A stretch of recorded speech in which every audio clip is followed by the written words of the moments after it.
नमस्कार दोस्तों, MS classes में आपका स्वागत है। जैसा कि हमने बोला था कि हम साइंस पढ़ाने वाले हैं और साथ साथ में मेरा एक वीडियो डाला भी गया है यूट्यूब पर। हमको विश्वास है कि आप लोग उस वीडियो को जरूर देखे होंगे।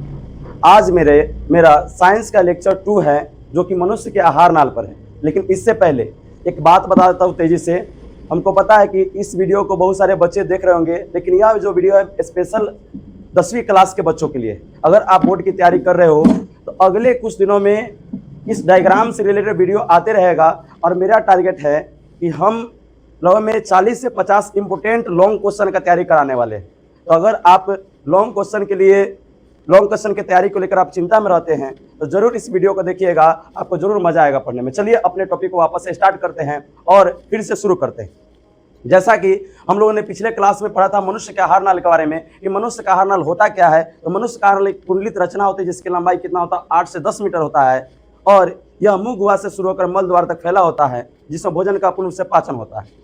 और साथ में हम लोगों ने पिछले क्लास में भी चर्चा किया था कि मुंह गुहा क्या है। तो मुंह गुहा के बारे में पढ़े थे कि मुंह गुहा आहार नाल का पहला भाग। कौन सा भाग है? पहला है। मुंह गुहा आहार नाल कौन सा भाग है? पहला भाग है। इसमें हम लोग देखा, इसमें क्या देखने को मिलता है? जीभ देखने को मिलता है तथा दांत देखने को मिलता है। और साथ में हमने ये भी चर्चा किया था कि जीभ के ऊपर छोटे छोटे अंकुर निकले होते हैं जिन्हें हम लोग स्वाद कलिया कहते हैं। और साथ में हमने पढ़ा था कि जीभ का कार्य क्या है। तो जीभ भोजन को निगलने में मदद करता है और साथ में स्वाद पहचानने में सहायक होता है। तो हम उम्मीद करते हैं कि आप लोग की इतनी बातें समझ में आ गई होगी। और साथ में हम लोगों ने चर्चा किया था दांत के प्रकार के बारे में कि दांत के कितने प्रकार है? 4 प्रकार है। उन चारों प्रकारों के बारे में चर्चा किया था। चलिए आज का हमारा टॉपिक है दंत अस्थिक्षय। जैसा कि हम लोगों ने पिछले वीडियो में इसी को पढ़ाकर छोड़े हुए थे। आज हम लोग समझेंगे कि दंत अस्थिक्षय क्या है और साथ में जो यह आहार नाल का आप लोग को चित्र दिख रहा है, इस आहार नाल के विभिन्न भागों के बारे में आज हम लोग समझेंगे और आज के वीडियो में ही पूरे आहार नाल को हम समाप्त करेंगे। चलिए स्टार्ट करते हैं। तो चलिए सबसे पहले समझते हैं दंत अस्थिक्षय होता क्या है। दंत अस्थिक्षय का मतलब होता है दंत के अस्थि का क्षय। यह कैसे होता है? चलिए इस इंटरेस्टिंग घटना के बारे में थोड़ा समझते हैं। देखिए होता क्या है दोस्त कि कभी कभी क्या होता है, इंसान मीठे पदार्थों का सेवन करते हैं। वैसे जानवर भी मीठे पदार्थों का सेवन करते हैं, लेकिन हम अभी इंसान के बारे में पढ़ रहे हैं, जानवर के बारे में नहीं पढ़ रहे हैं। जैसे हम मीठे पदार्थों का सेवन करते हैं, आप लोग मीठे पदार्थों का सेवन करते होंगे। जैसे में आप लोग खाते होंगे, कभी कभी मिठाई खाते होंगे, कभी ना कभी जरूर खाए होंगे। उसके बाद में साथ में कभी ना कभी किसी न किसी चॉकलेट को जरूर खाए होंगे। देखिए बुआ, जब हम चॉकलेट को खाते हैं या फिर मीठे पदार्थों को खाते हैं तो यह चॉकलेट और मीठे पदार्थ होता क्या है, दांतों से जाके चिपक जाता है। दांतों के साथ जाके क्या होता है? चिपक जाता है। मान लीजिए कि आप चॉकलेट या मीठे पदार्थों को खाए हैं, यह चॉकलेट या मीठे पदार्थ क्या होगा? दांतों के साथ जाकर चिपक जाता है। और जब दांतों के साथ जाकर चिपक जाता है तो दांत और चॉकलेट दोनों आपस में रासायनिक अभिक्रिया करके वहां पर अम्ल का निर्माण करते हैं। हमने बोला कि जब हम मीठे पदार्थों का सेवन करते हैं तो यह मीठे पदार्थ क्या होता है? दांतों के साथ जाके चिपक जाता है और साथ में यह मीठे पदार्थ और दांत दोनों आपस में अभिक्रिया करके अभिक्रिया का मतलब होता है रिएक्शन। वैसे आप लोग केमिस्ट्री में पढ़े होइएगा। अभिक्रिया करके वहां पर अम्ल का निर्माण करते हैं। किसका निर्माण करते हैं? अम्ल का निर्माण करते हैं। अगर समझिएगा कि अम्ल होता क्या है तो आप लोग को पता होना चाहिए कि अम्ल वह पदार्थ होता है जो स्वाद में खट्टा होता है। जैसे आप लोग कभी ना कभी नींबू को जरूर खाइए होइएगा, वह स्वाद में कैसा होता है? खट्टा होता है। और अम्ल का पीएच वैल्यू जितना कम होते जाता है वह उतना ही खतरनाक होते जाता है। तो होता क्या है कि मीठे पदार्थों के साथ दांत अभिक्रिया करके अम्ल का निर्माण करता है और यह अम्ल इतना खतरनाक होता है कि धीरे धीरे यह दांतों में सड़न उत्पन्न करने लग जाता है। धीरे धीरे दांत के अस्थि को क्षतिग्रस्त करने लग जाता है। और यही जब दांत का अस्थि धीरे धीरे क्षतिग्रस्त होने लगता है, इसी को क्या कहते हैं? दंत अस्थिक्षय कहते हैं। क्या कहते हैं? दंत अस्थिक्षय कहते हैं। तो अगर कोई प्रश्न पूछेगा दंत अस्थिक्षय क्या है तो आप लोग क्या बताइएगा? जब हम मीठे पदार्थों का सेवन करते हैं जैसे कि चॉकलेट, मिठाई इत्यादि, तब यह मीठे पदार्थ हमारे दांतों के साथ जाकर चिपक जाते हैं और दांतों के साथ अभिक्रिया करके वहां पर अम्ल का निर्माण करते हैं और यही अम्ल धीरे धीरे दांतों को खराब करने लग जाता है और इसी प्रक्रिया को क्या कहते हैं? दंत अस्थिक्षय कहते हैं। और इस प्रक्रिया से क्या होता है? दांत धीरे धीरे खराब होने लगता है। आप लोग अपने आसपास के क्षेत्रों में देखते होइएगा, जो ज्यादातर छोटे बच्चे होते हैं, ज्यादातर देखिएगा वह मीठे पदार्थों का सेवन करते देखिएगा उसका दांत धीरे धीरे खराब होने लग जाता है। लेकिन प्रश्न बनता है कि तो यह तो समझ गए दंत अतिक्षय क्या है, लेकिन प्रश्न बनता है कि इस दंत अतिक्षय को हम रोक कैसे सकते हैं, या फिर दांत को खराब होने से कैसे बच सकते हैं, इसके बारे में चलिए बताते हैं। देखिए, जब हम मीठे पदार्थों खाते हैं तो दांत की अभिक्रिया करके दांत से अभिक्रिया करके यहाँ पर अम्ल का निर्माण करता है। मतलब अगर इस अम्ल के प्रभाव को अगर हम किसी प्रकार से कम कर दे तो हम दांत अतिक्षय से क्या हो सकते हैं, बच सकते हैं। दांत को खराब होने से क्या कर सकते हैं, बचा सकते हैं। तो क्या दंत अतिक्षय को रोकने अम्ल न बने इसके लिए क्या आप मीठा खाना छोड़ दीजिएगा? ऐसा नहीं है, आप मीठे पदार्थों को खा सकते हैं, लेकिन अम्ल के प्रभाव को आपको कम करना पड़ेगा। और अम्ल के प्रभाव को कम करने के लिए आपको जो दंतमंजन में उपयोग करते हो टूथपेस्ट, यह टूथपेस्ट आपका क्षारीय होना चाहिए। देखते हैं कितना लड़का मीठे पदार्थों का सेवन तो करता है, लेकिन साथ में वह दांत को अच्छी तरीके से साफ नहीं करता है, और इसी दांत को अच्छी तरीके से साफ न करने की वजह से क्या होता है, दंत अतिक्षय देखने को मिलता है। आप लोग ये भी देखते हो कि बहुत व्यक्ति से जो होता है मीठे पदार्थों का सेवन करते हैं, लेकिन समय समय पर दांत को साफ करते रहते हैं, समय समय मतलब रोज दांत को साफ करते रहते हैं, जिसकी वजह से उसका दांत जल्दी खराब होता है नहीं है। तो अगर आपको दंत अतिक्षय को रोकना है तो जो टूथपेस्ट होता है वह कैसा होना चाहिए, क्षारीय होना चाहिए। देखिए, आपको पता होना चाहिए कि अम्ल का जस्ट ऑपोजिट होता है क्षार। अगर आपको अम्लता को कम करना है तो आपको क्षारीय प्रकृति का आपको टूथपेस्ट का प्रयोग करना पड़ेगा। क्षारीय का मतलब होता है, देखिएगा, जो भी क्षारीय पदार्थ होता है ज्यादातर स्वाद में कड़वा होता है। जैसे आप नीम के दतुअन का प्रयोग करते हो, अगर देखिएगा तो उसका स्वाद आपको कैसा लगता है, कड़वा लगता है। आप देखिए, कभी कभी आपका साबुन मुंह में चला जाता है तो उसका भी स्वाद कैसा होता है, कड़वा होता है। कभी कभी सर्फ जो होता है, अपमार्जक भी जिसको कहते हैं, ये भी हमारे मुंह में चला जाता है, उसका स्वाद कैसा होता है, कड़वा होता है। आप लोग जो टूथपेस्ट का प्रयोग करते हो वो भी कड़वा होता है। कड़वा मतलब हल्का कड़वा होता है, जो अम्लता को क्या करता है, कम करता है। अब ऐसा नहीं कि आप ज्यादा कड़वा के चक्कर में आप साबुन लेके मुंह में घोरने लगिएगा। समझ में आ रहा है? सर्फ लेके मुंह में घोर रहे, ब्रश से सर्फ लगा रहे हैं मुंह में, उससे ब्रश कर रहे हैं, तो आपका धीरे धीरे क्या हो जाएगा, और दांत तो खराब हो जाएगा।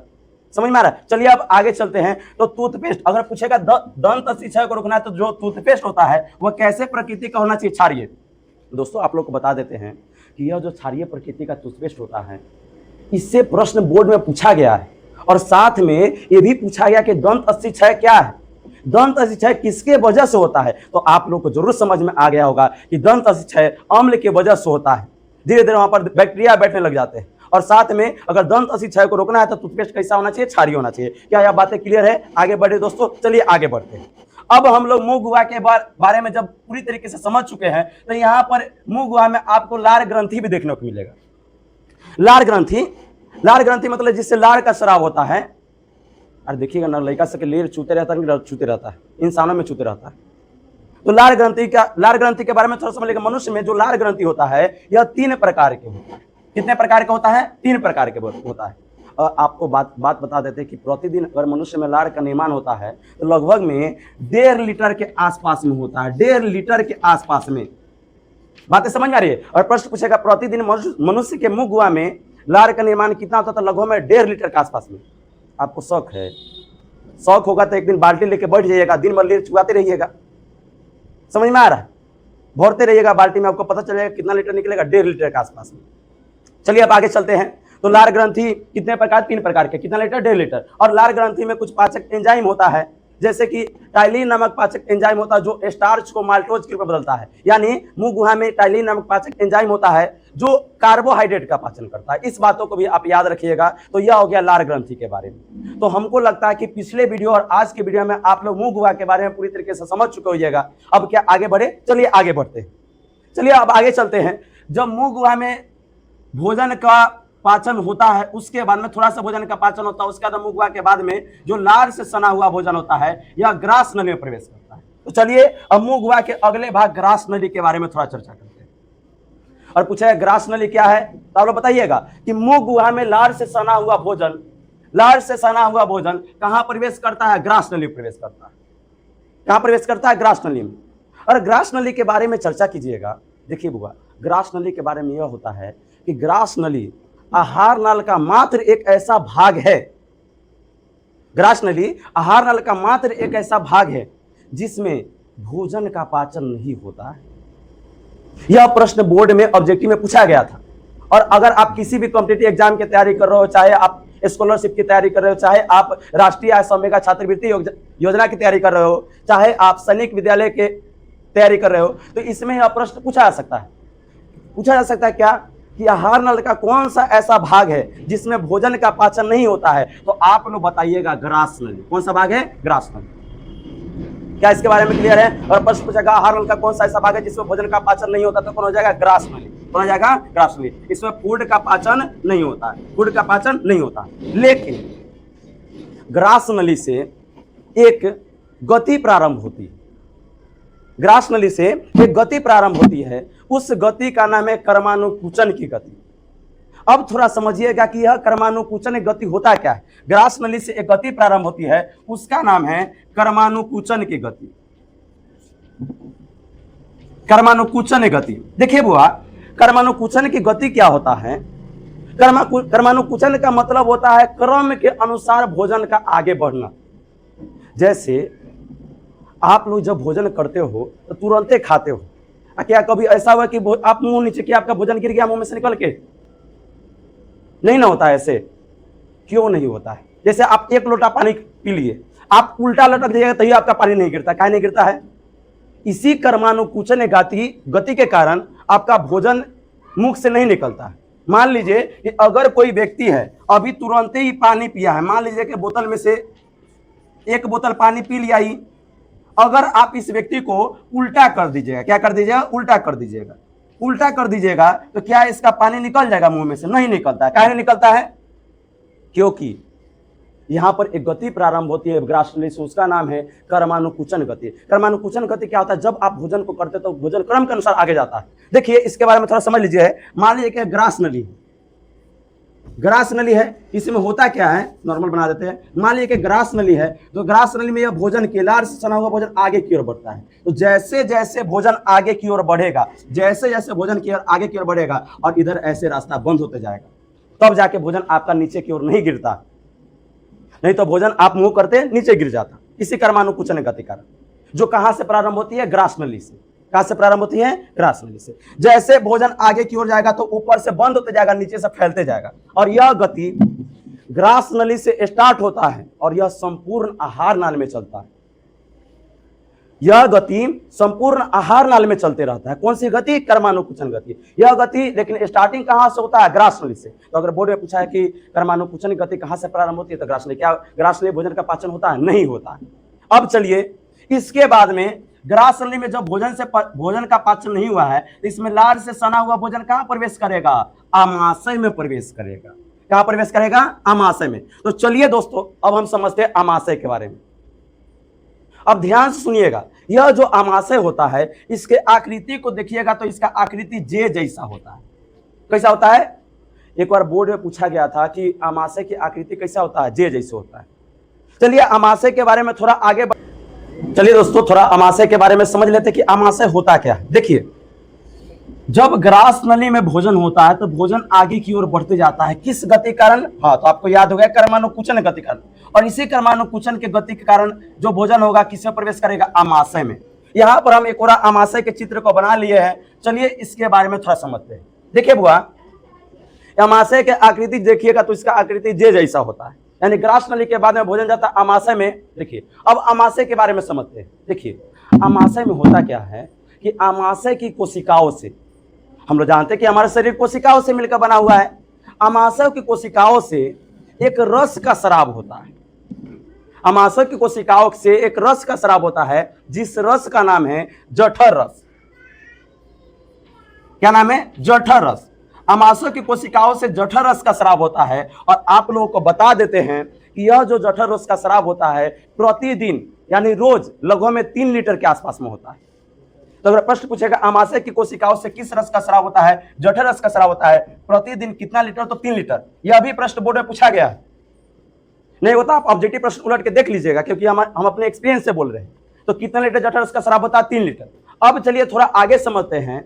अब इसी जठर रस में, इसी जठर रस की कोशिकाओं से एक अम्ल का स्राव होता है जिसका नाम है हाइड्रोक्लोरिक अम्ल। यह प्रश्न बहुत बेरा पूछा गया है कि आमाशय में कौन सा अम्ल रहता है, तो हाइड्रोक्लोरिक अम्ल यानी HCl रहता है। अब इस हाइड्रोक्लोरिक अम्ल के बारे में थोड़ा समझिएगा।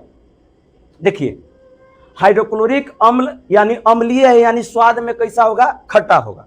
जब आप भोजन को करते हो तो भोजन हमारे ग्रास नली से होते हुए आमाशय में जाता है और आमाशय में उपस्थित यह हाइड्रोक्लोरिक अम्ल, आमाशय में उपस्थित यह हाइड्रोक्लोरिक अम्ल भोजन को अम्लीय बनाता है। अरे अम्ल है तो भोजन को क्या बनाएगा, अम्लीय ही ना बनाएगा। तो आमाशय में उपस्थित हाइड्रोक्लोरिक अम्ल भोजन को क्या बनाता है, अम्लीय बनाता है। और साथ में हाइड्रोक्लोरिक अम्ल का एक और काम होता है। देखिएगा, जब आप कभी कभी भोजन खाते हो तो भोजन के साथ कुछ हानिकारक सूक्ष्मजीवों को भी खा जाते हो, जिसमें कुछ बैक्टीरिया को खा जाते हो। और यह हानिकारक बैक्टीरिया हमारे शरीर में अगर प्रवेश कर गया, शरीर के अंगों के बीच में प्रवेश कर गया, तो हमारे शरीर में रोग उत्पन्न कर सकता है। तो यहाँ पर मुख से जाएगा कुछ बैक्टीरिया, हमारे शरीर के अंदर कुछ बैक्टीरिया जाएगा और यह बैक्टीरिया ग्रास नली द्वारा आमाशय में जाता है। और आमाशय में उपस्थित हाइड्रोक्लोरिक अम्ल क्या करता है, यह जो हानिकारक बैक्टीरिया होता है, क्योंकि इसका पीएच मान कम होता है तो पीएच मान खतरनाक होता है, तो यह हाइड्रोक्लोरिक अम्ल क्या होता है, वेट करते रहता है। जैसे आता है जीवाणु, उसको पकड़ के मार देता है। कौन, हाइड्रोक्लोरिक अम्ल। यानी अगर पूछेगा कि आमाशय में उपस्थित हाइड्रोक्लोरिक अम्ल का कार्य क्या है, तो सबसे पहला कार्य है यह भोजन को अम्लीय बनाता है और साथ में यह भोजन के साथ आए हुए हानिकारक जीवाणुओं को नष्ट करने का कार्य करता है। तो क्या आप लोग हाइड्रोक्लोरिक अम्ल के बारे में समझ चुके हो? चलिए अब आगे की ओर बढ़ते हैं। अब इसी आमाशय में होने वाली एक बीमारी के बारे में समझते हैं। इसी आमाशय में होने वाली एक बीमारी के बारे में समझते हैं, जिस बीमारी का नाम आप लोग कभी न कभी जरूर सुने होइएगा। उस बीमारी का नाम है अल्सर। उस बीमारी का नाम क्या है, अल्सर। अब थोड़ा अल्सर के बारे में आप लोग समझिएगा। देखिए, अल्सर बीमारी होता क्या है। देखिए, कभी कभी व्यक्ति जो होता है लंबे समय तक भोजन नहीं करता है या फिर वह लेट समय से भोजन करता है, तो आमाशय की दीवारों से हमेशा अम्ल का स्राव होने लगता है।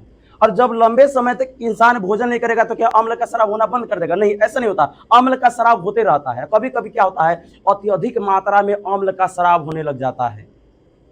और यह अम्ल क्या करता है, धीरे धीरे ज्यादा मात्रा में जो अम्ल का स्राव होने लगता है, तो आमाशय की दीवारें में म्यूकस का एक भित्ति मेम्ब्रेन पाया जाता है।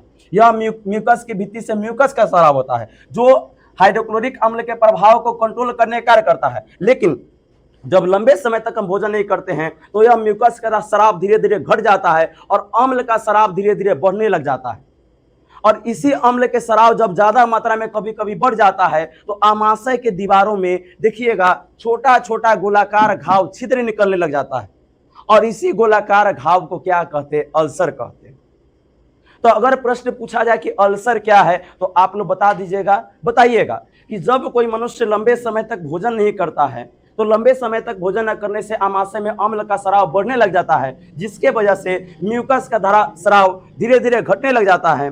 और इसी म्यूकस के स्राव कम होने के कारण और अम्ल का बढ़ने के कारण आमाशय की भित्ति में कभी कभी गोलाकार छोटा छोटा छिद्र होने लगता है। इसी को क्या कहते हैं, अल्सर कहते हैं।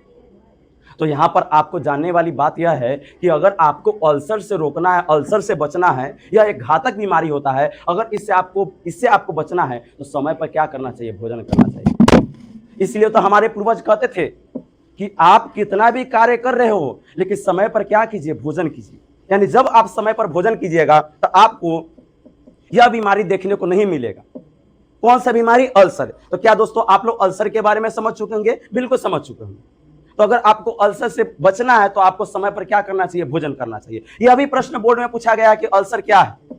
हम बार बार बोर्ड में पूछे प्रश्न के बारे में इसलिए बताते हैं क्योंकि आपको पता चले कि क्या पढ़ना है क्या नहीं पढ़ना है। दोस्तों, हम पिछले 3-4 साल से साइंस को पढ़ा रहे 10वीं के स्टूडेंट को, और हमारे द्वारा पढ़ा हुआ स्टूडेंट साइंस में 90+ बहुत बच्चा सब लाया है।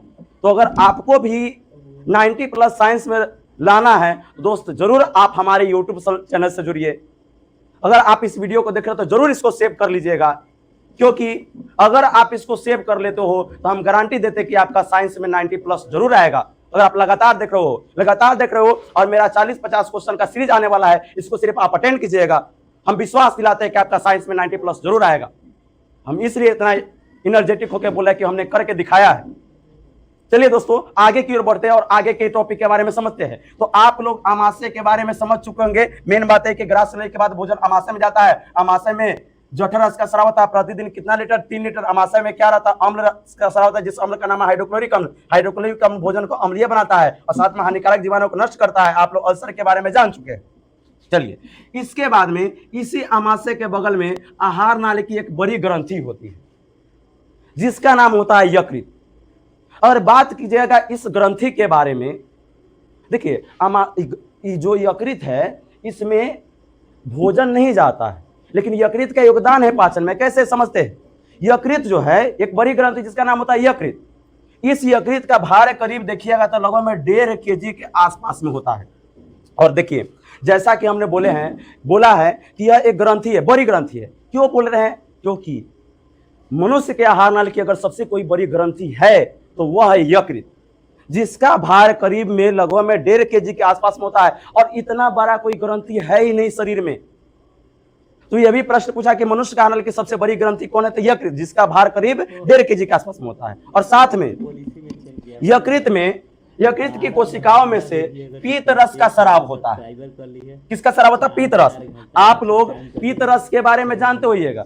अरे पीत का नाम नहीं सुने हो? देखिएगा बाजार पर जाइएगा, कोई मुर्गी उर्गी काटता देखिएगा तो उसमें से पीत निकलता है। और कभी कभी पीत निकलता ना, फट जाएगा ना मुर्गी में, तब पूरा मांस को खराब जाता है, वो स्वाद में कड़वा लगता है। तो पीत रस जो होता है एक क्षारीय द्रव होता है।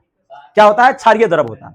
क्योंकि स्वाद में कैसा लगता है? कड़वा लगता है। नहीं वो तो खा लेना, पीत को नहीं खाना, आपका तबियत खराब हो जाएगा, घातक बीमारियां भी इससे हो सकती है।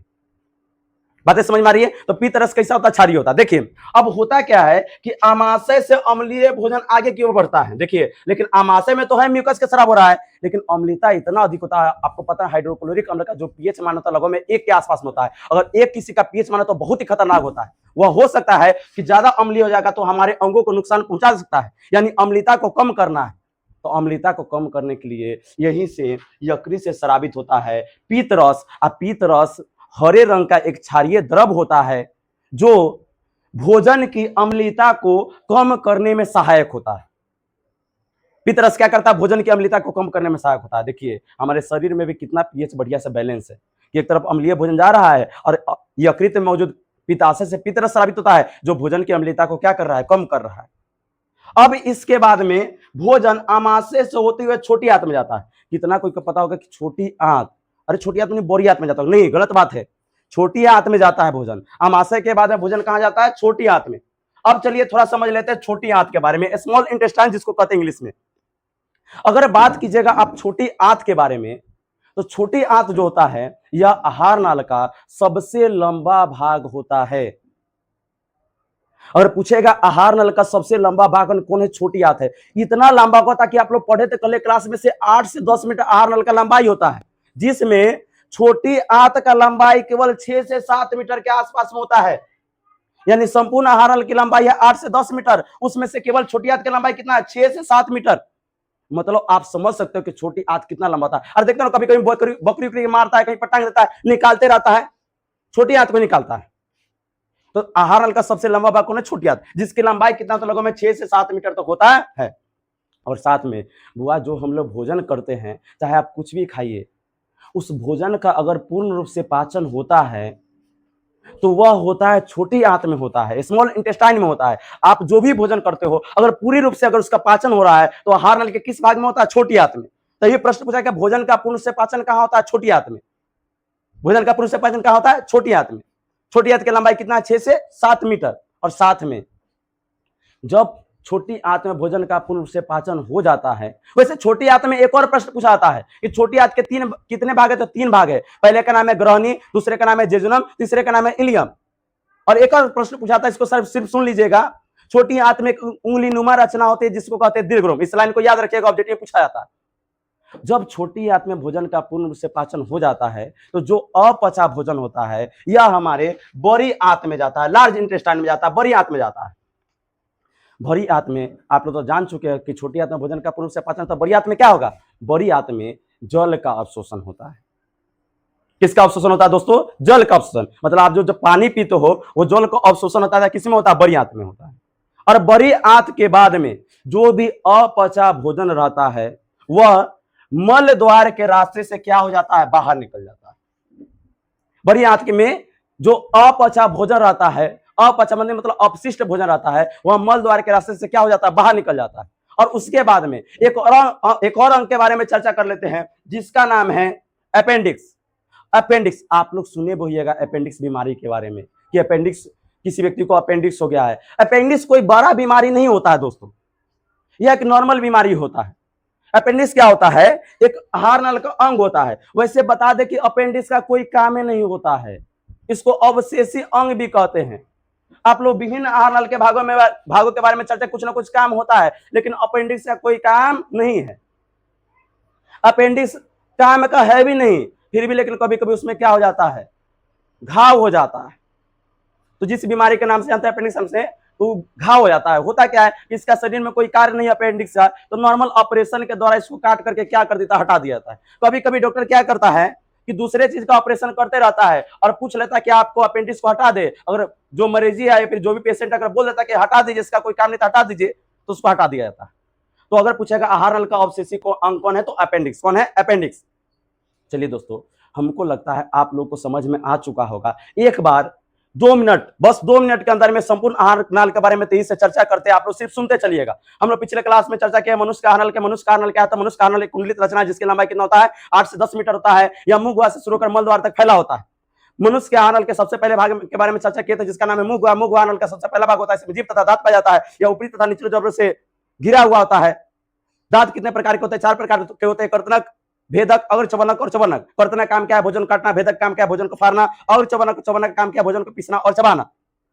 उसके बाद पढ़ते थे जीभ के बारे में। मनुष्य के जीभ के ऊपर छोटे छोटे अंकुर निकले होते हैं जिसे स्वाद कलिया कहते हैं। यह भोजन के स्वाद पचाने में सहायक होता है और साथ में जीभ भोजन को निगलने में सहायक होता है। जीभ के बाद में चर्चा की लार ग्रंथि के बारे में। लार ग्रंथि क्या करता है, प्रतिदिन 1.5 लीटर लार का स्राव होता है जो भोजन के पाचन में सहायता करता है। जैसे टाइलिन नामक पाचन कार्बोहाइड्रेट का पाचन करता है। मुंह गुहा के बाद में भोजन होता है ग्रास नली में। ग्रास नली में भोजन का पाचन नहीं होता है, इसमें किसकी गति प्रारंभ होती है, कर्मानुकुचन गति प्रारंभ होती है। उसके बाद में चर्चा की है कि ग्रास नली के बाद में भोजन होता है अमाशय में। अमाशय में किस रस का स्राव होता है, जठर रस का स्राव होता है। प्रतिदिन कितना लीटर, 3 लीटर। और यह जठर रस का जब स्राव होता है तो इसी में से अम्ल का स्राव होता है जिस अम्ल का नाम है हाइड्रोक्लोरिक अम्ल। यह अम्ल क्या करता है, भोजन को अम्लीय बनाता है और साथ में भोजन के साथ आयु हानिकारक जीवाणु को नष्ट करने का कार्य करता है। इसी के बगल में आहार नल की सबसे बड़ी ग्रंथि जिसका नाम यकृत, जिसका भार करीब लगभग 1.5 kg के आसपास होता है। इसी यकृत के कोशिकाएं में उपस्थित पित्ताशय से पित्त रस स्रावित होता है। पित्त रस एक हरे रंग का क्षारीय द्रव है जो भोजन की अम्लता को कम करने में सहायक होता है। इसके बाद में अमाशय के बाद में भोजन आता है छोटी आंत में। छोटी आंत जो आहार नल का सबसे लंबा भाग है जिसकी लंबाई करीब 6 से 7 मीटर होता है, यह आहार नल का सबसे लंबा भाग है। और साथ में छोटी आंत के कितने भाग होते हैं, 3 भाग होते हैं, ग्रहणी, जजनम और इलियम। छोटी आंत में ही भोजन का पूर्ण से पाचन होता है। उसके बाद में चर्चा किया कि छोटी आंत में उंगली नुमा रचना होती है जिसे क्या कहते हैं, दीर्घ कहते हैं। इसके बाद भोजन जाता है बड़ी आंत में। बड़ी आंत में किसका अवशोषण होता है, जल का अवशोषण होता है। अब बड़ी आंत के बाद में जो अपचा भोजन होता है वह मल द्वार के रास्ते से बाहर निकल जाता है। इसके बाद में चर्चा किया आहार नल में कौन सा ऐसा अंग है जिसको जो परिशेषिका का हिस्सा, परिशेषिका यानी जिसको अवशेषी अंग भी कहते हैं, तो उसको किसको कहते हैं, अपेंडिक्स को कहते हैं। चलिए दोस्तों, उम्मीद करते हैं कि हमारा वीडियो यह समझ में आया होगा। समझ में आएगा तो जरूर इस वीडियो को लाइक कीजिएगा और इस वीडियो को देखिएगा, जरूर आपको समझ में होगा। धन्यवाद दोस्तों।